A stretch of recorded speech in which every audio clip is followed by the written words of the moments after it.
नमस्कार स्टूडेंट्स, हिंदी में हम 5th चैप्टर कर रहे हैं जिसका नाम है सवाल बालमन के जवाब डॉक्टर कलाम के। मतलब बालमन यानी कि छोटे बच्चे। छोटे बच्चों ने हमारे पूर्व राष्ट्रपति श्री अब्दुल कलाम जी को क्वेश्चन किए हैं और कलाम जी ने उनके उत्तर दिए हैं। तो ये लेसन का मूल उद्देश्य है। तो वो कौन कौन से बच्चों ने कितने सवाल किए और कलाम जी ने उनको क्या क्या उत्तर दिया, ये यहाँ लेसन में बताया गया है। हम थोड़ा लेसन के बारे में पढ़ लेते हैं और कलाम जी के बारे में भी थोड़ा जान लें। प्रश्नोत्तर शैली में प्रस्तुत यह साक्षात्कार डॉक्टर अब्दुल पाकिर जैनाबुद्दीन अब्दुल कलाम के कलाम से बच्चों की बातचीत पर आधारित है।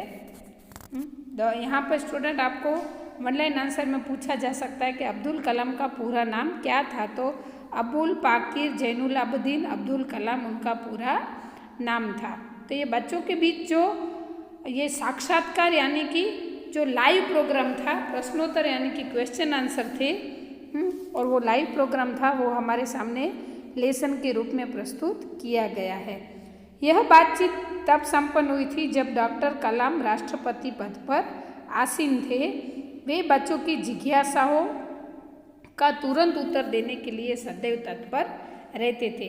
यहाँ पर पिक्चर आपको दिया है, उस पिक्चर में आप देख रहे हो कि बहुत सारे बच्चों के बीच में कलाम जी बैठे हैं और उनके साथ बातचीत कर रहे हैं। तो ये यही बातें करें, बच्चों के मन में जो जो सवाल पैदा होते हैं वो सवाल वो कलाम जी से करते हैं और जितना पॉसिबल हो उतना अच्छे तरीके से कलाम जी उनको जवाब देते थे।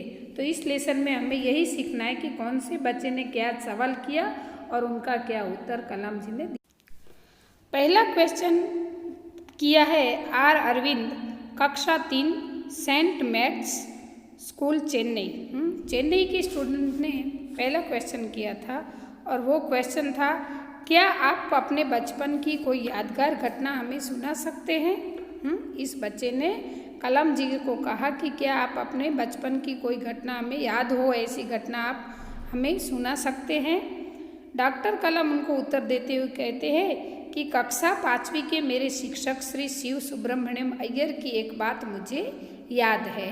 एक दिन कक्षा में वे हमें यह बता रहे थे कि कोई पक्षी कैसे उड़ता है। उन्होंने हमें रामेश्वरम के समुद्र तट पर ले जाकर इसका जीवंत उदाहरण दिया। वह ऐसी यादगार घटना थी जो मेरे मन मस्तिष्क में हमेशा के लिए बैठ गई। इसी से मुझे आगे विज्ञान पढ़ने की प्रेरणा मिली।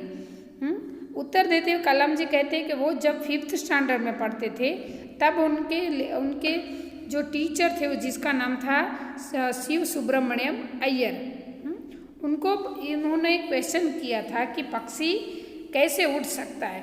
तो वो टीचर उन सबको रामेश्वरम के समुद्र घाट पर सभी बच्चों को ले जाकर उनको पूरा लाइव दिखाया था। तो कलाम का कहना था कि जो लाइव वो प्रैक्टिकल मैटर थी, वो प्रैक्टिकल घटना थी, लाइव घटना थी, वो उनके दिमाग में ऐसी बैठ गई जो हमेशा के लिए उनको याद रह गई। और उसी घटना की वजह से उसी घटना को देखकर उनके मस्तिष्क में कुछ नई सोच उत्पन्न हुई, कुछ करने का भाव उत्पन्न हुआ और उनसे ही उनको विज्ञान पढ़ने की प्रेरणा मिली। फिर दूसरा क्वेश्चन है जिसका नाम है, वो बच्चे का नाम है सरयू मकर, कक्षा 5, वाल्मीकि नगर हिंदी माध्यमिक शाला नागपुर। ये नागपुर के स्कूल के बच्चे ने एक क्वेश्चन किया था और क्वेश्चन है, बचपन में हमें किस भाषा को प्रमुखता देनी चाहिए। बहुत ही अच्छा क्वेश्चन है कि हम जब छोटे होते हैं तो हम इतनी सारी भाषाएं सुनते हैं। अभी हमारे देश में हिंदी, गुजराती, मराठी, राजस्थानी, जो जिस प्रदेश में हम जाते हैं अलग अलग भाषा सुनने को मिलती है। तो ये बाल मानस पर ये क्वेश्चन उठा था कि जब हम बचपन में हम छोटे होते हैं और उसी बचपन में हमें कौन सी भाषा को प्रमुखता देनी चाहिए, मतलब कौन सी भाषा का यूज़ हमें सबसे ज़्यादा करना चाहिए, क्योंकि वो हमारे लिए कौन सी भाषा अच्छी है, ऐसा इसका कहना था। तो बचपन में जिस भाषा को हम सीखते हैं वही भाषा हमें हमेशा के याद रहती है। तो इसका आंसर देते हुए कलाम जी कहते हैं, क्या कहते हैं कि मैंने स्वयं माध्यमिक शिक्षा तक की पढ़ाई अपनी मातृभाषा में है के माध्यम से ही पूरी की है। कलाम जी कहते हैं कि मैंने खुद ने स्वयं ने माध्यमिक कक्षा यानी कि 10th तक उन्होंने अपनी पढ़ाई अपनी मातृभाषा में ही पूरी की थी। कॉलेज और उससे आगे की शिक्षा अंग्रेजी माध्यम की संस्था में उन्होंने की थी, मतलब फिर 10th के बाद उन्होंने इंग्लिश मीडियम में पढ़ना शुरू किया था। मेरा मानना है कि हम कॉलेज में भी माध्यम के रूप में मातृभाषा का चुनाव कर सकते हैं। लेखक कहते हैं, कलाम जी कहते हैं कि मैं ऐसा मानता हूँ कि हमें कॉलेज में भी मातृभाषा का ही उपयोग करना चाहिए।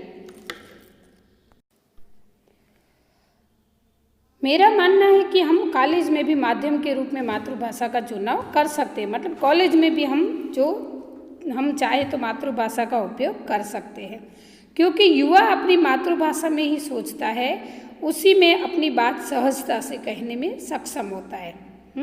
कलाम जी का कहना है कि जो युवा वर्ग होता है वो अपनी ही मातृभाषा में सोचता है और उसको अपनी बात दूसरों के सामने प्रकट करने के लिए इजी रहता है, सहजता से सक्षम रहता है, यानी कि सहजता से सबके सामने प्रस्तुत कर सकता है।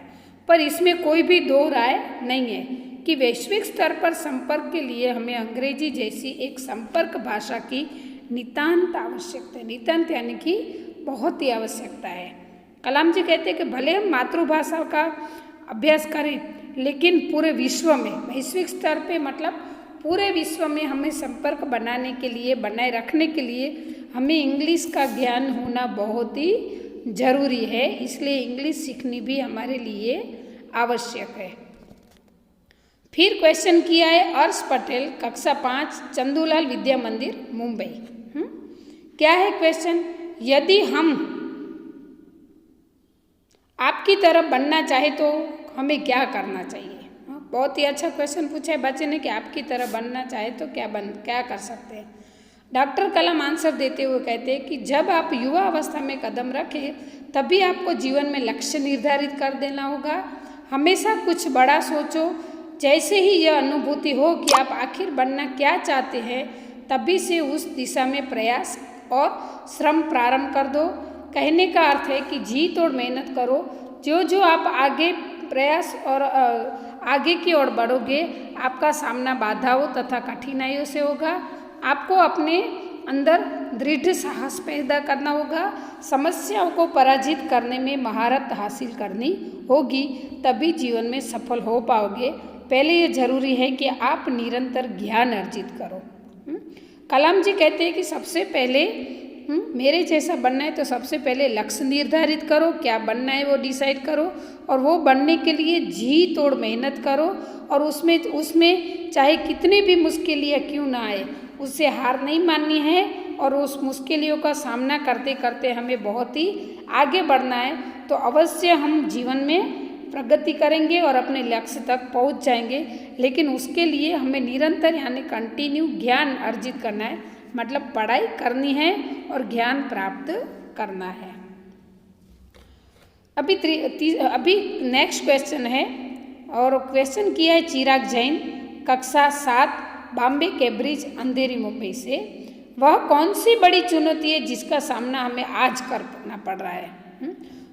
तो उसका आंसर देते हुए कलाम जी कहते हैं कि भारत को सन 2020 तक एक विकसित राष्ट्र के रूप में परिवर्तित करना और देश के 1 अरब से अधिक नागरिकों के चेहरे पर मुस्कान देखना, यही राष्ट्र के समक्ष सबसे बड़ी चुनौती है। जब अब्दुल कलाम राष्ट्रपति थे तब हमारे देश ने डिसाइड किया था कि 2020 तक हमारे देश को पूरी तरह से विकसित करना है, और उसके लिए पूरे जो देश के लोग हैं, 1 अरब से भी ज़्यादा नागरिक है, उसके चेहरों पर मुस्कान देखनी थी। तो ये सबसे बड़ी हमारे देश के लिए यही सबसे बड़ी चुनौती थी कि 2020 के अभी 2020 चल रहा है, 2020 की साल चल रही है।